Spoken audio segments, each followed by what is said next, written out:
Naabutan ni Cassie si Nick sa likod ng bahay. Galit na pinagsusuntok nito ang punong manggang naroroon. Hindi pa ito nagkasya roon. Pinagsisipapan nito ang naturang puno. Tipong doon nito inuubos ang lahat ng galit na nasa dibdib nito. "Nick," lumuluhang sabi niya rito. "Tama na yan, please." Patuloy pa rin ito sa ginagawa nito. Walang anumang salitang lumalabas sa bibig nito. Ngunit alam niya kung gaano ito nasasaktan. Niyakap na niya ito na makitang hilam na ang mga mata nito sa luha. Hindi siya bumitaw rito hanggat hindi ito humihinahon. Lihim niyang namumura si Yana sa ginawa nito kay Nick. Walang karapatan ang kanyang kapatid na saktan ang binata na ganoon na lamang. Hindi ko alam kung bakit hinahayaan mo pa ang sarili kong umasa na mapapansin din ako ni Yana. Natatanggapin niya ako bilang kaibigan. And worst, umasa akong magiging higit pa roon ang mangyayari. I was so stupid.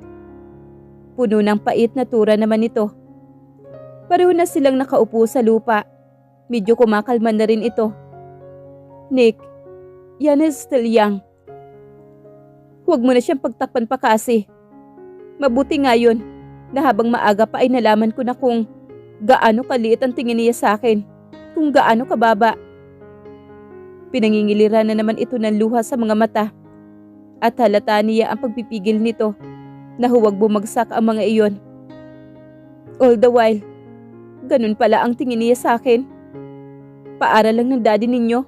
Sampid, anak ng katulong. Wala naman sanang masama dahil totoo naman ang lahat ng yon. Pero ang mas masakit yung sinabi niyang mga salita na puno ng puot at panliliit. Na para bang wala na akong karapatan at pagkakataon pang makaangat mula sa kinalalagyan ko. Na kung hindi dahil sa tulong ng daddy ninyo, ay wala na mangyayari sa buhay namin ng nanay ko. Hindi ako makapaniwalang nasasabi niya yon.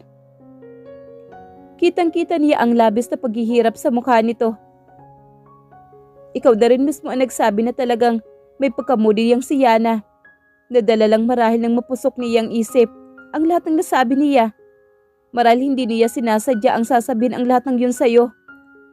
Pilit na pagtatanggol niya sa kapatid. Siya man ay galit sa ginawa ni Yana. Ngunit hindi niya maipaliwanag ang malakas na bulong ng isang bahagi ng puso niya na may dahilan ito kung bakit nito nasabi ang mga masasakit na salitang iyon kay Nick. Hindi siya maaaring magkamali sa nakita niyang pagsisisi sa mga mata ni Yana. Kita niya ang pagsisisi sa mukha nito. Hindi nga lang niya iyon masabi kay Nick dahil tiyak na hindi rin naman ito maniniwala sa kanya. Mababa ang tingin sa akin ni Yana. Hindi ko alam kung ano ang pumapasok sa isip ko at pinaniwala ko ang sarili ko na hindi siya matapobre, na hindi siya mapagmamataas. Wala akong karapatang hangarin ang isang katulad niya. Hindi ko kailangan ng isang babaeng walang pagpapahalaga sa kapwa niya, ang mapanghusga. Pero mahal mo pa rin siya. Mahinang sabi niya rito. Noon tuluyang pumatak ang mga luha sa mga mata ng binata. Ngunit agad din itong iyong pinalis. Tumiim ang mga bagang nito. Yes, pero wala nang silbi yun. Hindi na mahalaga kung ano pa ang nararamdaman ko. Hindi ako tanga para ipagpatuloy pa ito. Ngayon pa lang ay tuturuan ko na ang puso kung kalimutan si Yana. Puno ng determinasyong tura niya. Hindi ko hahayaang maging sandata pa niya ang pagmamahal ko para saktan niya ako muli at muling hamakin. Uutusan ko ang puso kong kamuhian si Yana. Pero Nick, may takot sa tinig na anas naman niya. Kasi kung hindi ko yun gagawin, kayang-kaya lang akong paikutin ng kapatid mo. Magagawa niya akong saktan at kahit kailan niya gusto. At iyon ang hinding-hindi ko mapapayagan na mangyari pang muli. Nick, alam kong pinagsisihan na ni Yana. May pakiusap sana ako sa iyo kasi. Putol naman niya sa sinasabi nito. Ano yun? Tugo naman niya rito. Kung pwede sana ayaw ko ng pag-usapan pa si Yana. Huwag mo na muna sana siyang babanggitin. Pero Nick, please. Wala na siyang nagawa kundi sumang-ayon. Okay. Salamat kasi. Pinilit ni Nick na iwasan na si Yana. Kahit pa nga alam niyang mahirap yon, lalo na't sa iisang bubong lamang sila nakatira. Alam ng nanay niya na may nangyaring hindi maganda sa pagitan nila ng dalaga, ngunit hinayaan na lamang nito ang pananahimik niya. Nang makapagtapos siya ng pag-aaral ay pinalad siya makapagtrabaho sa California. Pagkaraan lang ng 6 na buwan, ay nabili na niya ang sariling bahay ang kanyang ina. Pinatigil na niya ito sa pagtatrabaho at kumuha ng makakasama nito sa nabili niyang bahay. Habang nasa California siya, ay hindi iilang beses na gusto niyang magtanong kay Cassie upang kumustahin naman niya si Yana. Ngunit pinipigilan niya ang sarili. Pakiramdam nga niya ay sinasadya talaga nito na huwag mabanggit ng kahit na ano tungkol kay Yana. Nais siguro nitong subukin kung makakatiis siya. Pero dumating ang sandali na hindi na siya nakatiis pa nang minsang makausap niya sa Cassie sa telepono. Cassie? Yes? House, hindi niya maituloy ang nais sabihin. Tiyak niya kasing katakot-takot na kantsaw ang aabutin niya rito. House who or what? House Yana. Malakas lang sa bulong na tanong niya rito. Isang nakakabinging halakhak ang isinagot nito sa kanya. Hindi niya ito maawat kahit anong pigil niya rito. Ibababa ko na itong telepono ko kapag hindi ka pa rin tumigil sa kakatawa dyan. Inis na sabi naman niya rito. Alam kong hindi mo gagawin yan. Sabay tawa uli nito. At paano mo naman nalaman? Dahil alam ko kung gaano ka kasabi kung kumusta na nga si Yana simula nang pumunta ka dyan sa California. Okay, o sige, tumawa ka na. Tapos na ako. At ngayon sasabihin ko na ang tungkol kay Yana. Nagpakasal na siya. 2 buwan pagkatapos mong umalis. At 2 buwan na rin siyang buntis ngayon. Sunod-sunod na sabi nito. What? Nanlalaki naman ang mga matang bulalas niya. Alam mo naman nagbibiro ako ni hindi ba? Of course. I didn't. Napamura naman siya dahil sa sinabi niya rito. At muntik na siyang atakihin pa sa puso niya. Ang OA mo, alam ko namang wala kang sakit sa puso, no? Sige na nga, kalimutan mo na nagtanong ako sa'yo. Oops, I won't allow you. Anyway, she's fine. Kumuha siya ng fine arts at paganda siya ng paganda araw-araw at ang dami ring nanliligaw sa kanya. Gusto mo bang sabihin ko sa kanya na mahal mo siya at namimiss mo siya? Panunodyo pa nito sa kanya. Puro ka talaga biro kasi. Pero ang totoo, nakadama siya ng panibugho dahil sa kaalamang maraming manliligaw si Yana. Sigurado siyang nanggaling ang lahat ng mga iyon sa Buena Familia. Huwag ka mag-alala bayaw. Hihintayin ko lang naman talaga na ikaw ang magtanong eh. Ang totoo ay nakahanda na ang lahat ng pictures ni Yana na ibibigay ko sa'yo. At ako ang bahalang magsabi sa'yo kung ano ang mga nangyari sa kanya. Would that be enough para sa future brother-in-law ko? Puro ka talaga biro dyan. Isang simpleng tanong lang naman, napakarami mo nang nasabi. Asus, kung hindi ko pa alam. Panunodyo uli nito sa kanya. Alam kong hindi na mangyayari ang iniisip mo. Hinding-hindi ako magugustuhan niyang kapatid mo. By the way, okay na ba kayo ni Joey? Tukoy niya sa lalaking itinatangi nito. Nakilala umano nito iyon sa isang party. Narinig niya ang pagbuntong hininga nito. Oh, anong problema mo? Kaya na naman siya interesado eh. Malungkot na sabi nito. Ano? Akala ko ba ikaw ang nakilala niya? May kaba sa dibdib na natanong niya rito. Oo, pero nang makita niya si Yana na minsan siyang dumalaw, ay panay na ang tanong niya tungkol sa kapatid ko. Gusto siya ni Joey at nagpapalakad pa nga sa akin. Nagtiim naman ang mga bagang niya sa sinabi ng kaibigan. Sakay ng eroplano si Nick. Nauna na ang kaibigan niyang si Greg na umuwi ng Pilipinas. 1 week pa bago ang kasal nito, kaya uuwi muna siya ng bahay nila bago magtungo sa Cebu.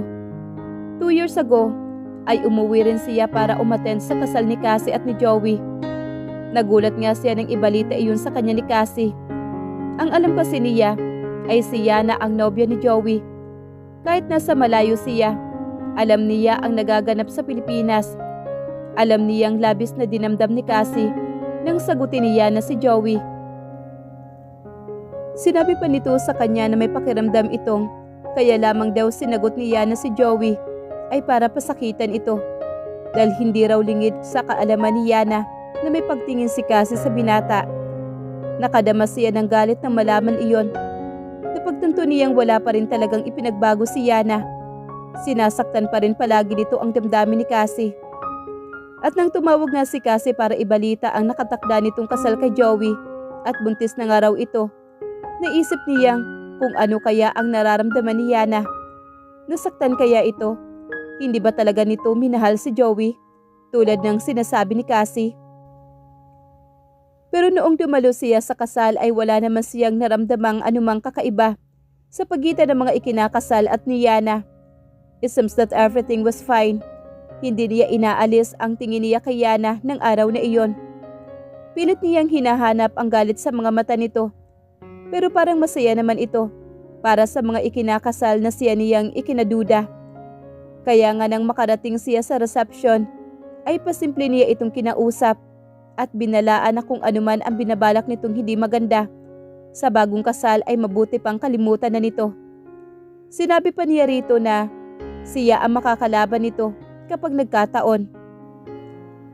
Pagkatapos niyon ay napansin niyang iniiwasan na siya nito doon sa reception.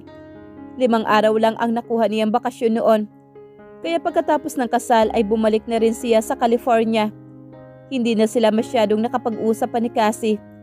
Basta sinabi lang nitong wala siyang dapat na alalahanin pa dahil maayos na ang lahat sa pagitan nito at ni Yana.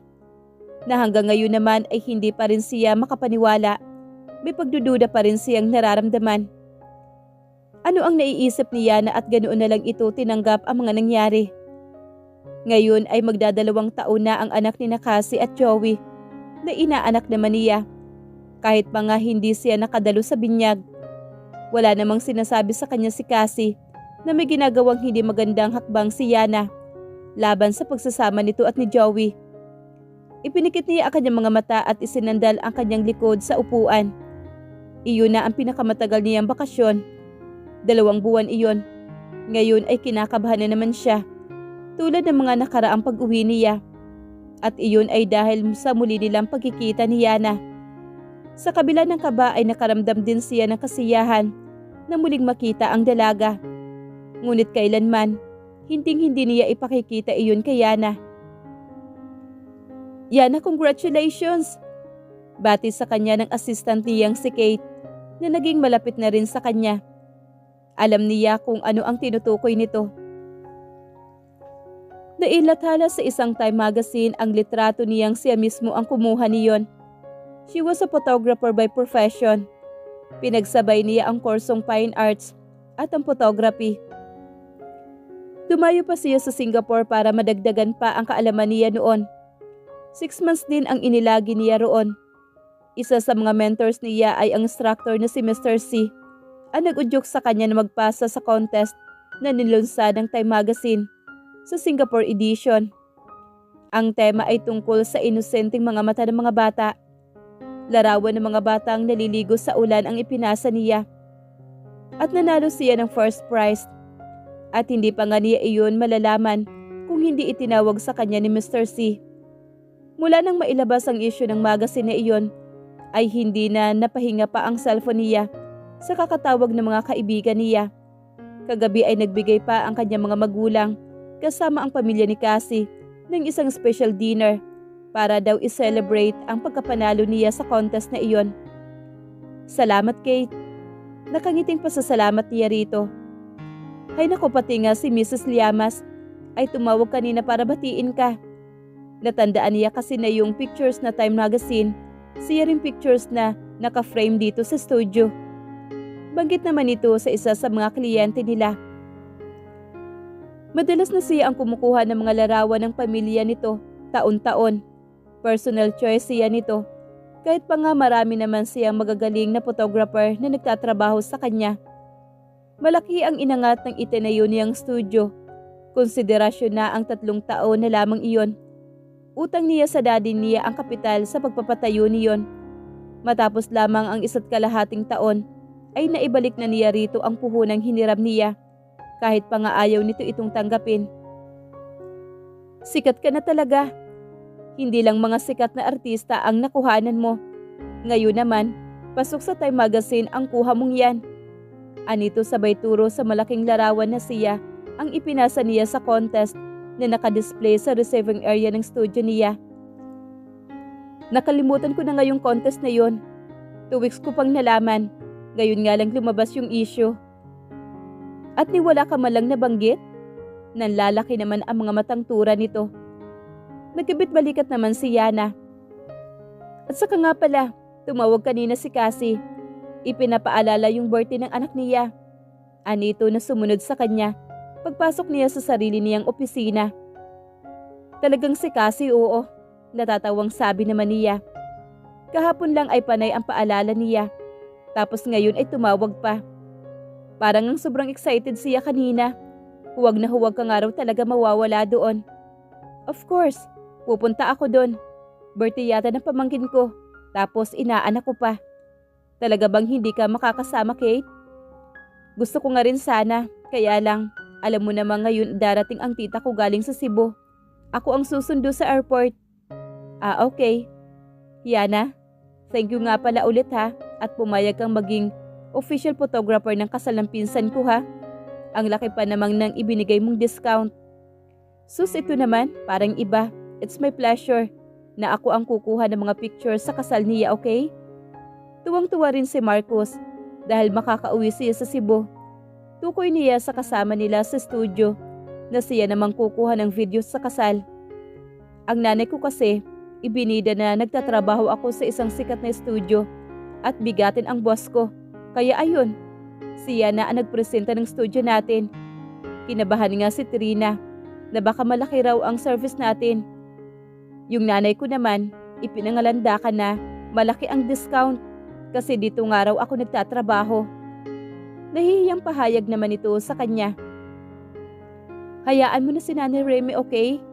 Regalo na lang natin yan sa pinsan mo at sa mapapangasawa niya. Kahit siya ay malapit na malapit din sa nanay nito. Naalala nga niya si Naiguada sa katauhan na matandang iyon. Sa ngayon ay hindi na siya madalas makita ni Naiguada mula nang lumipat ito sa bahay na binili ni Nick para dito. Nakikita naman niya ito kapag may okasyon sa bahay nila o kaya naman ay sa bahay ni Cassie. Madalas siyang yayain ni Naiguada na bumisita sa bahay nito pero hanggang ngayon ay hindi pa rin niya napapaunlakan ito. Para kasing hindi niya kayang tumapak sa bahay ng taong labis niyang hinamak at sinaktan noon. Hindi pa siya handa kahit pa sabihing hindi naman niya makikita roon si Nick.